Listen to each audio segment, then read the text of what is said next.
Olá, vamos entrar no módulo 1.3, conhecer o corpo, estrutura e imagem corporal.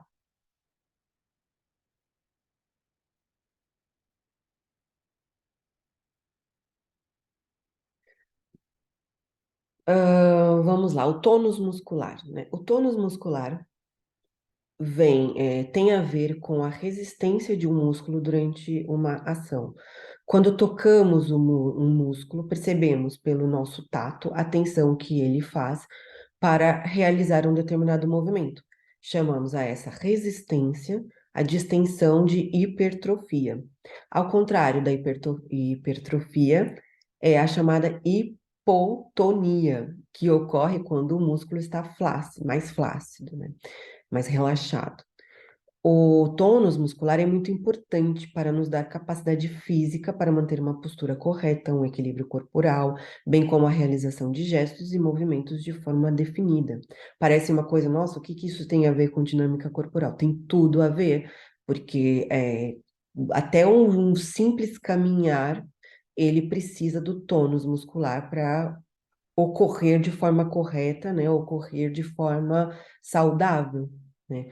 Então, por exemplo, aquela brincadeira que a gente viu no outro módulo de ficar em estátua, vai exigir do músculo uma hipertrofia, né? Que é aquilo que a gente chama de isometria, porque ela tem que sustentar uma postura, né, sem se mexer, e isso exige do músculo, né? O músculo precisa estar acionado o tempo todo para ela poder conseguir fazer aquela estátua.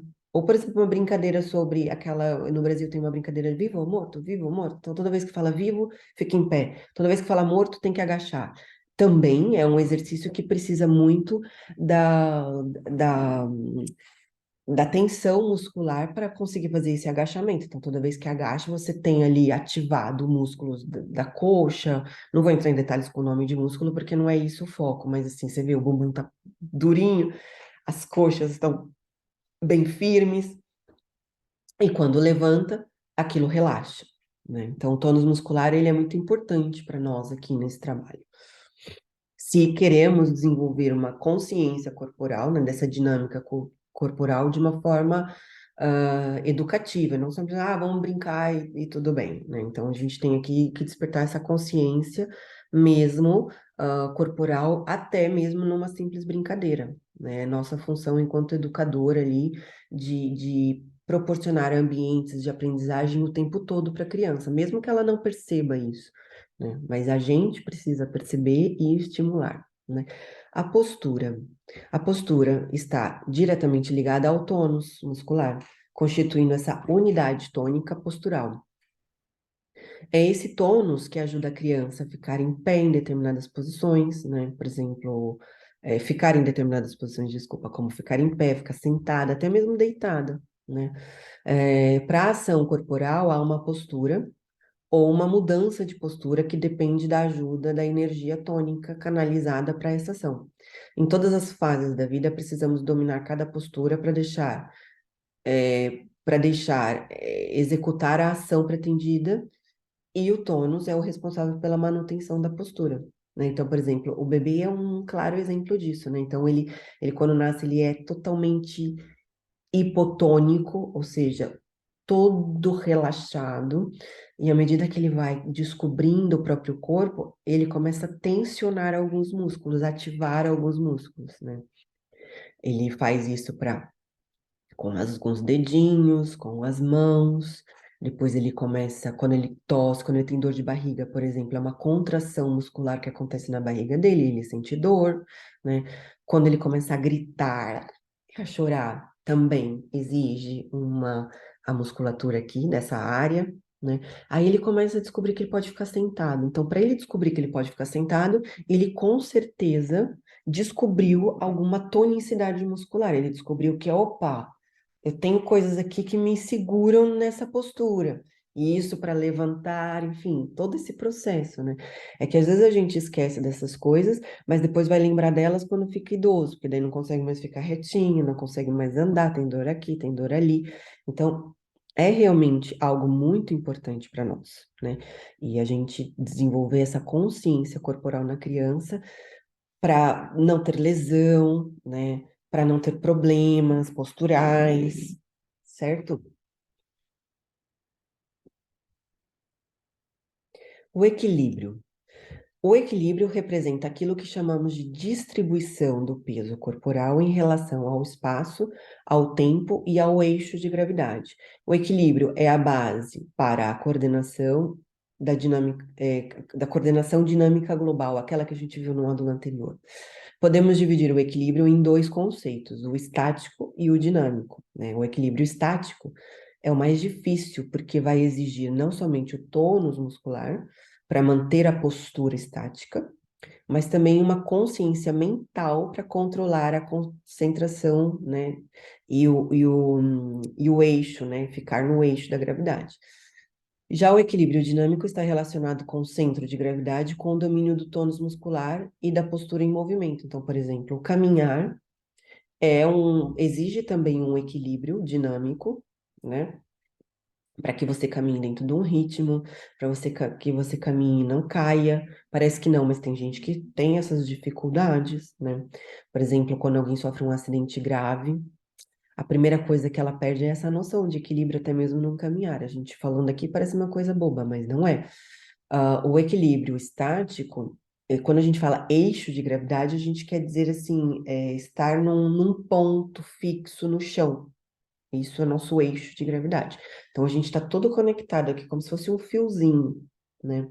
E é esse eixo que pega a gente lá do pé do chão e imagina que tem um fiozinho que está grudando a gente lá no céu.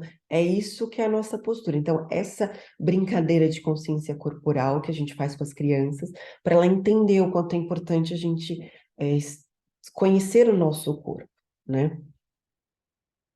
Para poder brincar melhor. O esquema corporal, né? O esquema corporal compreende a percepção das partes do corpo e suas funções. A personalidade da criança é formada pela percepção e compreensão do seu esquema corporal, sendo fundamental o trabalho psicomotor. A ação é uma linguagem fundamental, pois, por meio dela, o indivíduo se comunica com o mundo. Assim, o esquema corporal faz parte do resultado dessas experiências corporais, que são as ações, os movimentos, né? Essas ações vividas, que nos ajuda a criar uma consciência de si em relação com o meio, né? Então, essa construção dessa identidade, o nosso corpo, ele é um repertório, né, de experiências, ele é ali a nossa mídia, né? O nosso armazenamento. E esse armazenamento sem transformação, né, sem ter contato com o presente para poder crescer e aprender coisas novas, ele não existe, né? Ele, tipo assim, então para que que vive, né? Assim, vai ficar parado nas coisas que já aprendeu. Então, esse processo contínuo de consciência, revitalizando, pegando aquilo que aprendeu, é o que vamos voltar de novo à história do bebê. O bebê fica em pé por quê? Porque ele vai memorizando experimentações que ele faz com o corpo dele para querer cada vez mais, né? Então é isso mais ou menos que a gente tem que desenvolver nas nossas crianças, né, como o trabalho de consciência corporal. A imagem corporal, né? A imagem corporal é a percepção que a pessoa tem de si mesmo, e não somente das suas capacidades funcionais, né? A imagem corporal tem a ver com a relação permanente entre a história motora, afetiva e cognitiva de nós mesmos, né? Dessa inter-relação, o indivíduo vai se estruturando, se reestruturando de modo contínuo ao longo da vida. É muito importante que a criança consiga adquirir habilidades para descobrir a sua leitura corporal e imagética. A imagem corporal, a identidade, o esquema corporal são constituídos por meio de experiências com o outro e com a sociedade. Muitas vezes a visão de nós mesmos se dá a partir de um processo racional. As contínuas percepções de nós mesmos e da nossa relação com o outro e o meio se tornam constantes a cada ação psicomotora, nos dando maturidade biopsicossocial de nós no mundo. Ou seja, aqui a gente está falando, por isso que é importante a gente sempre respeitar a identidade da criança e ajudar a construir essa identidade, né? Então a gente não faz isso promovendo atividades aleatórias, né? Banais, vulgares, né? Então, qualquer atividade, por mais simples que ela seja, se a gente coloca um foco de aprendizagem nela, a criança aprende o tempo todo com qualquer coisa que ela faça, até mesmo ir fazer o xixizinho dela durante a aula, né? No intervalo, por exemplo. Então, e é muito importante essa questão da imagem corporal, desenvolver brincadeiras para que a criança se aceite como é, que ela saiba da identidade dela, principalmente porque a gente vive num mundo de padronizações constantes, né?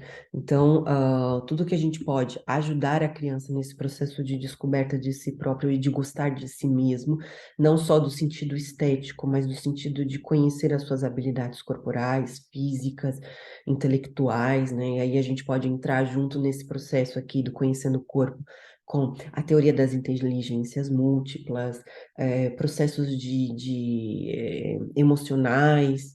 Tem aí muitos universos dentro dessa temática, mas a gente focalizou naquilo que é o mais simples e básico para nos preparar para desenvolver atividades lúdicas e recreativas com o foco na aprendizagem. É isso, então, muito obrigada. Até daqui a pouco.